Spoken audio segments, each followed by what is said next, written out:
Oi, Elisa, bom dia. Essa imagem que vocês estão vendo aí é a entrada do 4º Batalhão de Polícia Militar aqui no Guará, que é onde está preso Anderson Torres. Chegaram agora há pouco alguns carros aqui, a gente está acompanhando minuto a minuto essa movimentação, justamente pela expectativa do depoimento, que estava agendado para hoje, às 10h30 da manhã. Essa é a informação que a CNN apurou agora há pouco. Agora há pouco também, como a gente já viu aqui na tela do Live CNN, chegaram o advogado de Anderson Torres, que é o Rodrigo Roca, chegou agora há pouco num carro que está estacionado aqui nesse batalhão. Chegaram também algumas outras pessoas que se identificaram como membros da Polícia Federal, sinais aí então para confirmar essa informação de que o depoimento efetivamente começa agora nesse horário. A gente trouxe aqui mais cedo também, Elisa, algumas informações, apuração do nosso analista Caio Junqueira, das tendências desse depoimento, das primeiras informações que Anderson Torres deve trazer durante o seu depoimento à Polícia Federal. A expectativa é de que ele não faça nenhuma delação.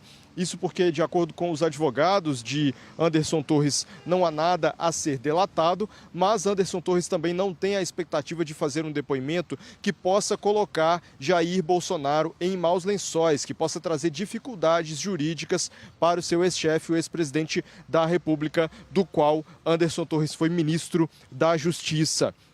Temos também a expectativa aqui de como Anderson Torres deve se explicar sobre aquele documento que foi encontrado em sua casa, a minuta de um decreto que estabelece estado de defesa no Tribunal Superior Eleitoral, portanto uma iniciativa aí fora da Constituição para alterar o resultado da eleição de 2022. O argumento de Anderson Torres deve ser de que ele receberia muitos documentos de muitas pessoas e que não se lembraria de quem entregou essa minuta para ele. Então, ele receberia muitas pessoas devido a não só ao seu cargo de ministro da Justiça, mas também à sua proximidade com o presidente da República, com o então presidente da República, Jair Bolsonaro. A gente segue aqui acompanhando então a movimentação no 4º Batalhão de Polícia Militar, onde está acontecendo agora o depoimento de Anderson Torres, ex-secretário de Segurança Pública do Distrito Federal, sobre as acusações de omissão relacionadas ao 8 de janeiro. Elisa.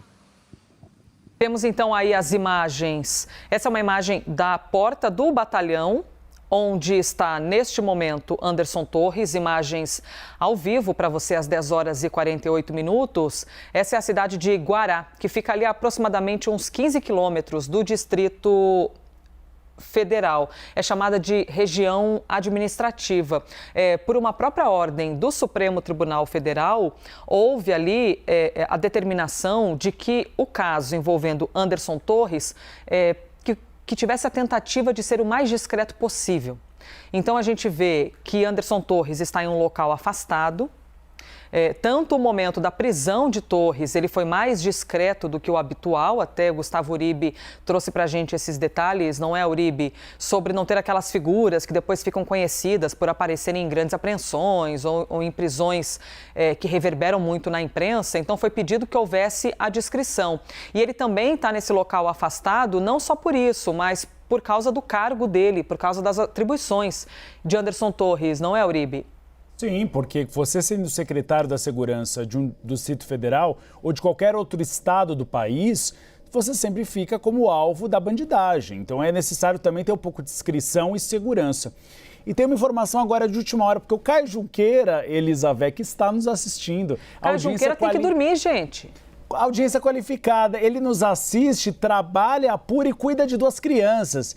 Eu nunca vou conseguir fazer isso na minha vida, mas o Caio consegue. E o que ele disse? O que ele disse? A informação que ele trouxe em primeira mão. Caio Junqueira apurou que o depoimento acontecerá agora, foi marcado para agora, para quarta-feira de manhã, hoje, daqui a pouco, mas Anderson Torres não quer falar.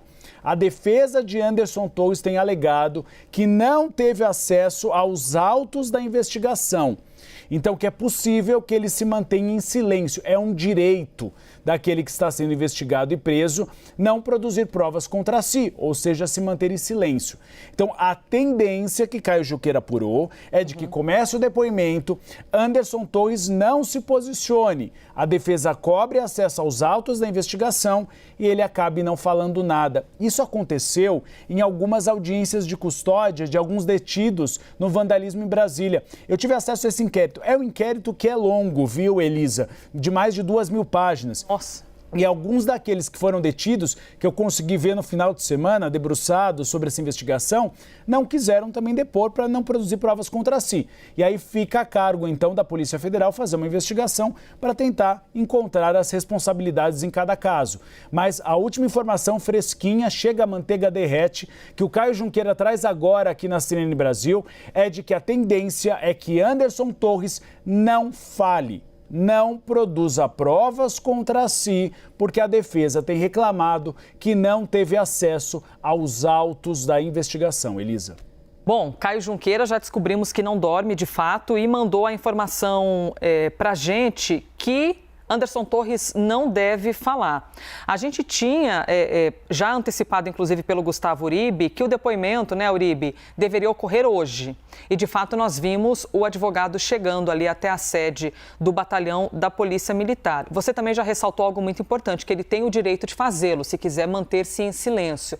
E a justificativa, então, por parte da defesa, é que, como eles não tiveram acesso aos autos da investigação, a mais informações, por segurança, possivelmente, ao menos de acordo com a apuração de Caio Junqueira, Anderson Torres vai ficar em silêncio.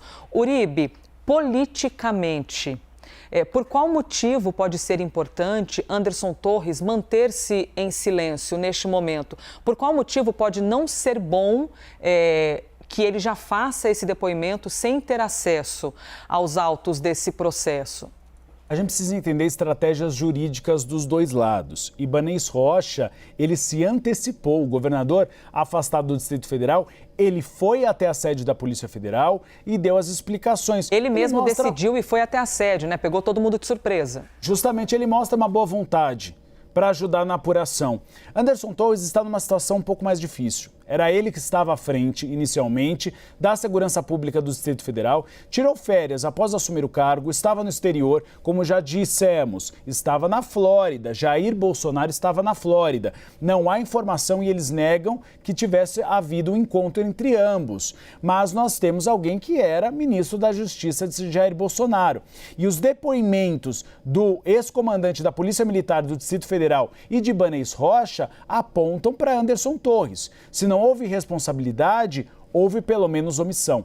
Por isso que a situação dele é tão delicada. Qualquer palavra que ele diga pode implicá-lo em alguma apuração. Há este processo que está em segredo de justiça, que é o processo geral das detenções do 8 de janeiro. Mas há um outro inquérito, Elisa, que é o inquérito das responsabilidades e financiamentos. Este inquérito está em segredo de justiça. É o inquérito para apurar quem são aquelas pessoas que deram dinheiro para que alguns manifestantes viessem para Brasília de graça e tivessem alimentação gratuita no setor militar urbano. Há alguns depoimentos das audiências de custódia que falam em empresários de Rondônia, que falam em fazendeiros do Pará, que falam em comerciantes do Paraná. Neste inquérito, há apurações a respeito do poder público. Se há dirigentes políticos que estão envolvidos nisso. Inclusive, há uma linha de investigação que me disseram alguns integrantes do Supremo Tribunal Federal, se esses empresários fazendeiros seriam testa de ferro ou laranjas de políticos bolsonaristas locais.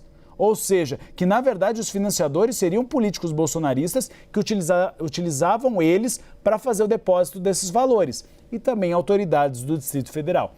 Por isso que Anderson Torres adota cautela, tem um argumento jurídico, não teve acesso aos autos da investigação, porque é um processo, um inquérito que está em segredo de justiça, mas de uma certa forma acaba não colaborando com a investigação. São linhas jurídicas diferentes, estratégias das defesas. Ibanez Rocha está numa situação um pouco mais confortável que Anderson Torres. Portanto, ele quis fazer esse gesto de boa vontade, prestando depoimento de livre e espontânea vontade. Anderson Torres, então, pela apuração do nosso grande analista Caio Junqueira, preferiu manter neste momento a cautela e essa é a tendência, não deve se pronunciar.